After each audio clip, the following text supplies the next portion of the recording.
Hey travelers, I'm Erica. I am a travel occupational therapist and owner operator of The List. The List is a live travel healthcare job board across multiple agencies that post direct jobs. We also have a Facebook group where we post helpful videos, we post stats, kind of whatever we want. If there's anything you're curious about, I can find the answer to it. Like a super sleuth. Today, my friend Suzanne Vetter is going to be joining us, and she is going to be talking to us about how to travel with your pet. She has been traveling all over the country with her dog Chloe, and she is going to give us all of the tips and tricks if you're interested in doing that.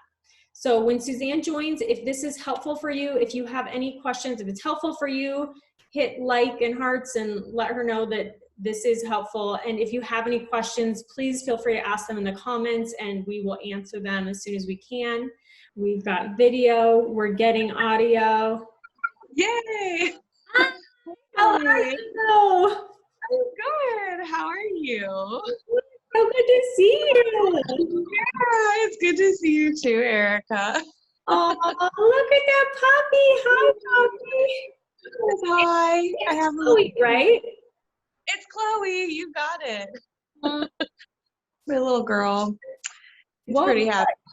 I already introduced you. Good. Who you are, but so where are you? You're in Oregon, right? Yeah, I'm back in Oregon. I'm in Albany, so right between Salem and Eugene. It's beautiful. So Suzanne and I were talking last night about this traveler phenomenon where like my friends in Phoenix and Florida, they will not drive 20 minutes to see somebody else. It's like not a thing. They're not doing it, not having it, not interested. But our travel friends that are on the road, like we will go so many hours to see our friends. Like it's nothing, no big deal. Like just another weekend, right? Right. Yes. I love it. Like 8 hours, no biggie. Yeah, so we MapQuested or we GPS like between where we're at, and like in all seriousness, like we're like, oh, it's only 8 hours. We'll just meet up in the middle. Like no big deal. Like totally normal class. Yeah. Yeah. I love it.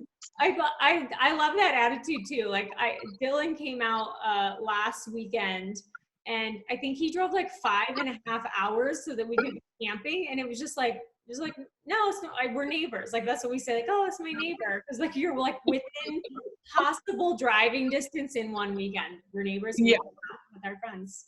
So I love. Yeah, it's so true. Totally neighbors. Like neighbors by state, but same thing. Yeah. Did we just find like a random geyser in the middle? And we're like, oh, we'll camp there. It's like, great. No joke, just really. Yeah, no, that's real. Okay, so how long have you been a traveler? So yeah, I've been a traveler for 5 years, which is crazy. So crazy. It does not feel like 5 years. It's so strange. Like it went from like nothing to 5. I know. It's insane. And I've had Chloe for, it's been 3 of those years. I got her after traveling for 2 years. So she's been my little friend. Did you have any apprehensions about getting Chloe? Like, were you nervous that you weren't going to be able to like find housing and do this job with a dog, or did you know it would be fine? Absolutely. I was so nervous. So before I got her, I was working a job in Missouri, and it was a lot of work. It was like 13-hour days. Like it was crazy. And yeah, so my dad actually found her. She's a rescue. She was found in a river, and nobody wanted her because she kind of looks like a Rottweiler. She's eating a bone right now. She's pretty happy. But now she looks less like one, but when she was a baby, it was even more. And so nobody wanted her. And so I seriously stayed up for 24 hours, like researching and budgeting and like, how much does it cost to have a dog who goes to daycare? Like all of it. And yeah, I figured it out overnight, and I called my mom and I was like, okay, So I kind of want this dog. And she was 10 weeks old, and my mom had her just for a couple of months until I was back in the Midwest. And then I got her, and I've had her ever since. So Oh, that's so fun. You love your puppy. I love her. And, the things I was worried about was housing.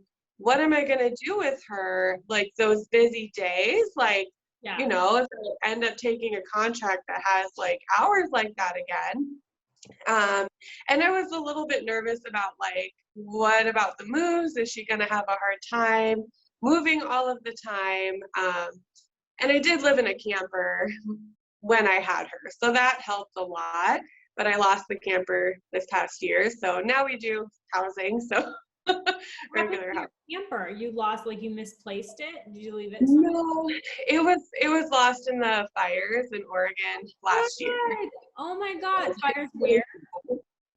In Oregon, Oh my in God. Medford. It was so sad, but it worked out, and I went back to the Midwest for a little while to get back on my feet, and now I'm back in Oregon. So yeah. Oregon's a good place to be on contract. Oh, I'm so sorry that happened to you. Yeah, it wasn't fun. But at least Chloe was at daycare, so Yeah, she wasn't definitely. Oh, that's a shock. Oh. I know. It's crazy. But yeah, we're still. Okay. So you had to work out the math of having a dog, and what is the math of just the cost of having a dog on the road as a traveler? Good question. Okay, so what I think about, yeah. You're definitely, you're like, that was very good. For both like that, people are like, okay. Yeah. So it depends where you are. I budget $300 a month for Chloe, and that sounds like a lot. But honestly, if I don't use it all, it just goes into the next month. And if there's any veterinarian fees, but she does have health insurance, and it's better than my health insurance, so that's good. And yeah, and that's only $40 a month.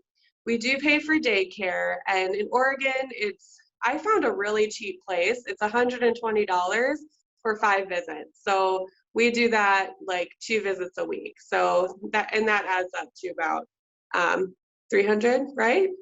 Close. And food and stuff too. And we just use Chewy, and they'll send it to us wherever we're at. So it's kind of nice. Okay, Chewy is like an Amazon for dog food. Is that what? Exactly. But they're really cool. They'll send you birthday gifts, and like they're the best customer service like ever. I love Chewy. Dog birthday gifts. Yes, dog birthday gifts. What would they send you as a dog birthday gift? Well, they sent Chloe a bunch of treats and like a discounted like cake. Her birthday discount cake for your birthday, Chloe. Yeah, she's so good. It's my dog. Oh, wait, does she have to go to doggy daycare every day that you work, or just when you're out of town or having long days? Like what's normal? What's a normal day? Yeah, so I usually do twice a week, but that's a lot. It's just because I do home health, so like I usually plan it to have those days be really busy, and then she just comes with me the other days. I could have someone come to the house and walk her like in the middle of the day if I wanted to, but a lot of dogs are comfortable staying at home for 8 hours too. So I usually plan busy days when she's at daycare and then lighter days when she's not, so I can come back and see her over lunch and yeah, all of that. So that's what we do. How do you find dog walkers if you are going to have a busy day in home health and can't come home? How would you go about finding a dog walker to check in? Yeah, so I use the same place, which is a Rover. I found it on Rover, which is just an app. And yeah, they'll come in and walk your dog too. And it's way cheaper. It's about $10 to do that, which is kind of awesome. Yeah. And Wag is another app where you can do that. Or like a lot of times people will have it on the local Facebook group if they walk dogs or do doggy daycare. And I always check those out too, just in case they're cheaper. But I've usually had good luck with Rover or Wag. Yeah. Oh, you're like a And wealth of knowledge. You know all the good tricks. If you need any dog tricks, go to Suzanne. She knows all. yeah. Okay, great. Great. Okay, so Yeah. that's the expense of it. What about logistics in terms of like finding housing? What's that been like? Yeah, so I cheated for a while and used my camper. So if you are traveling with a camper, that's a lot of times the easiest because then the dog's home is always the same. Campgrounds are usually dog friendly. They do have breed restrictions, just like regular housing a lot of time, and that's a whole new enchilada. But I always encourage travelers to make sure that they have like a good resume for their dog.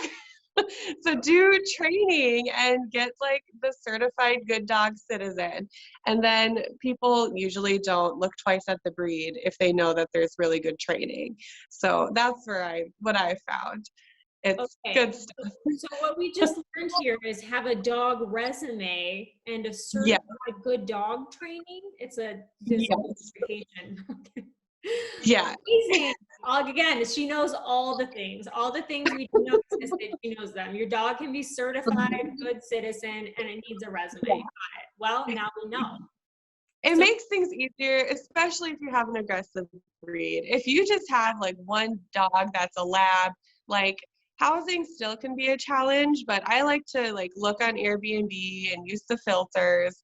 I also usually look at like different options, like Hip Camp is one that I look at, and they have really unique places to stay. that's um, cool. I haven't even heard of that. yeah, yeah, Hip Camp is really fun. It's mostly camping, but they do have like yurts and cabins, and like there was a covered wagon once. It's like, oh, that's so cool. What?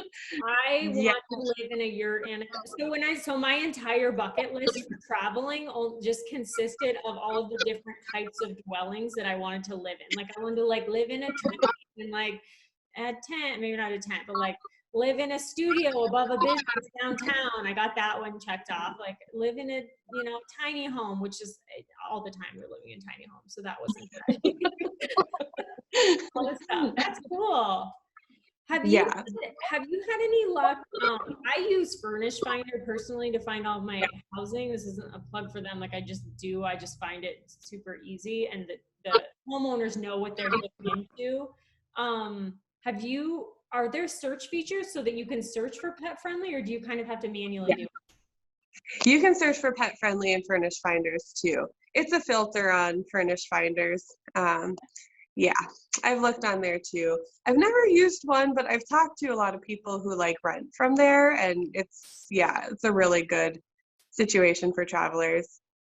Yeah. Yeah, I look on Facebook too, like on all the like housing Facebook groups. I like to use those, and you just search what town you're staying in, and Mm-hmm. yeah, it's good stuff. And pro tip on finding housing, probably especially with your dog, something that I heard. So I looked on Furnish Finders. This was like last summer, I think. I wanted to stay in a cabin like somewhere between Florida and Michigan because that's where I was heading. I just wanted to like stay in a cool cabin somewhere. And I had checked on Furnish Finders and I didn't see anything. So I posted a picture of like myself in the Furnish Finders group and probably another housing Facebook group. And I got a lot of responses. And when the landlady that I got with, she told me that she doesn't post her housing because she doesn't want anybody to be able to find it. She kind of wants to find you and vet you and be like, okay, that seems like a responsible person. So, Yeah, so if you post a picture of yourself and your dog and say exactly what you're looking for, those posts get a lot of attention and feedback, and you can have people that are already cool with your dog. You don't have to like present it with their resume. yes, exactly. Exactly. And there are a ton of people like if you have a dog who is like a supposed aggressive breed, like who support, you know, those kinds of housing too. So I've had really good luck with Chloe. She looks like a Rottweiler. You can look at her if she wants to, but she's not. I don't really know what she is other than adorable. Oh, But the yeah, baby. yeah, she's my baby. You're a baby. She likes to sit on my yoga mat, especially when I'm doing yoga. The best time to sit on the yoga mat. Right. Yeah. Okay, what about, so, okay, so that's how you figure out a home, but I always wonder, like, if you had a dog, like, where can you take them? And like, more importantly, like maybe where can't you take the dog out in public? Great question. Yes, that's such a good question. So, I do a couple different things. So if I just arrive to a contract and I'm like, I want to go out in public with Chloe, I always know most outdoor restaurants are dog friendly. So if you're going out to eat with some new friends and you can sit outside, that's usually a safe bet to take your dog. And I usually just either look on Google reviews to like make sure or give them a call and be like, hey, can I sit outside with my dog? That's usually a safe bet. The other thing that I like to do is like farmers markets, breweries, like flea markets. Those are all dog friendly things, which is really cool. And you usually get a lot of dogs there. So if you're working on being social and stuff, like that's a really good place to go.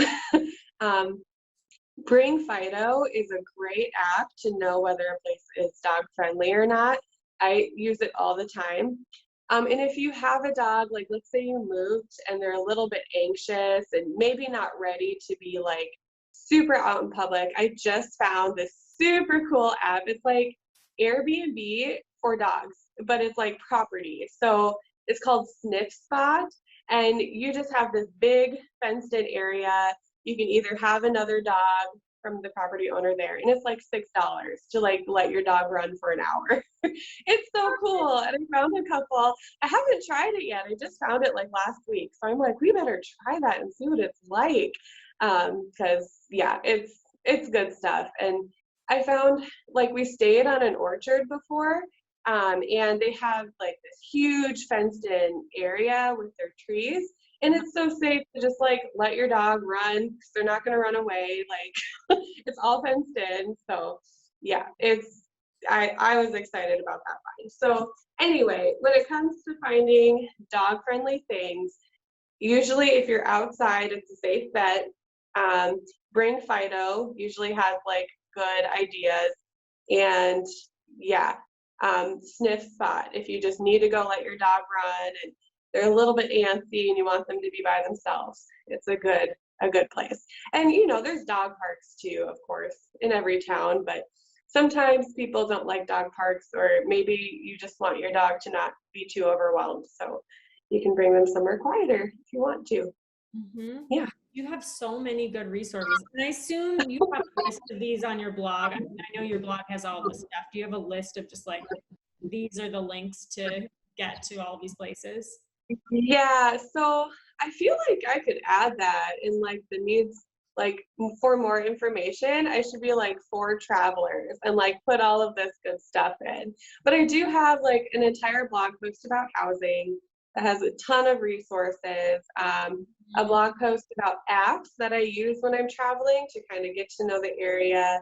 It's called it's some if you look up apps in the little search box, you'll find it. It's a funny name. It's like the appiest apps of pound or something like that. Yeah. They're all in there. Perfect. And Suzanne's actually written an article for us on our blog about traveling with a pet too. We did that like a year ago or something. Yeah. That was fun. Super fun. You have all of the resources. If you have any questions, she knows the answer. And again, if you have any questions, you can put them below and she'll get them answered. I will if I can. And if Suzanne is helpful and this is helpful content for you, give us likes and hearts so we know, like, we can gauge, what content is helpful for you guys. So do you have anything else that anybody should consider before getting a dog and traveling on the road? Is there anything else we should think about before we make that plunge? Yes. So never underestimate the plunge that it is. It's really like having a kid. You kind of sacrifice some things. Like if you're someone who loves to just fly on the weekends, you're going to have to pay for, boarding or daycare. You probably could fly with your dog if they're smaller, but for a dog that's Chloe's size, it would be too much to have her come with just for a weekend trip. So things like that. But I found, like we said, I don't care about driving 8 hours. Like, and she can come with. So, yeah, train transportation, you can take your dog, buses. Take your dog yeah. on the train? Yeah, the Amtrak is dog friendly. Just like any train, no special pass, don't have to just take your dog on the train. I mean, I think you need to let them know. But yeah, it's like an extra fee, but like Amtrak is dog friendly. Yeah, it's awesome. I love it. So fun. Yeah. Have you done the train trip? Like there's an Amtrak train trip along like the West Coast. We took it from like San Francisco to LA. It was like this glass dome. I think it goes like all the way around to Denver or something. Have you done that?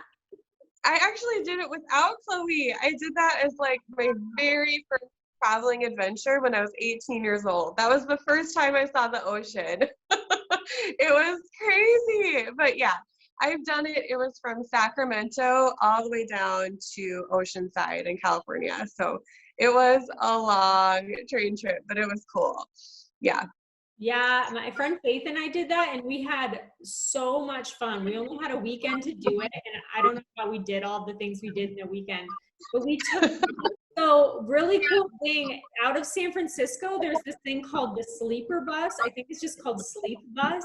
So you get on at 10:30 at night, and you just get into like your little bag with your sleep mask and bottles of water and stuff, and they drive you to LA, and then you wake up at 7:30 in the morning, they get you off the bus, and then you're in LA for the day, and then you get on the Amtrak and get back up to San Francisco or wherever you're going. That's awesome. It was so fun. It was honestly the funnest trip. Like, I'm sure we were exhausted because I don't know how well you actually sleep on a bus. It's kind of weird.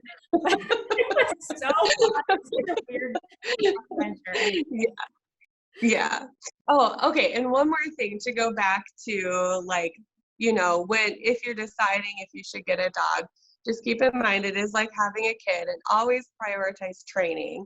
Like potty training is a huge deal when you're looking for housing. So I took a pupternity leave for a week, and we just kind of got to know each other, settled in, and Chloe's never had an accident inside. So we just, pupternity leaves. You're a traveler, you can take a week off. Like, that's okay. Yeah. Maybe just do it between assignments and don't call it that. I don't know. Yeah. It was between assignments. You're like, I'm gonna have to be off for this reason. Like, I need a week off, guys. Yeah, I did it between assignments, and it was a really good idea. But bonding, it's great. But anyway, I just wanted to make sure I talked about training too, because that's a big deal, to make sure your dog's like happy and ready for public experiences. It's good. And again, you can add it to their resume. So definitely do exactly. Yes. Awesome. Suzanne, you're awesome. Thank you so much for coming and talking to me about this stuff. I'm sure it's helpful for the travel community. Again, I'll post Suzanne's blog and her Instagram in the links below, and you can ask questions here if you want, and we'll answer them. Suzanne, thank you so much. You have a good weekend. Thank you so much, Erica. You too. So great chatting with you. Great. Talk to you soon. Talk to you later. Bye. Bye.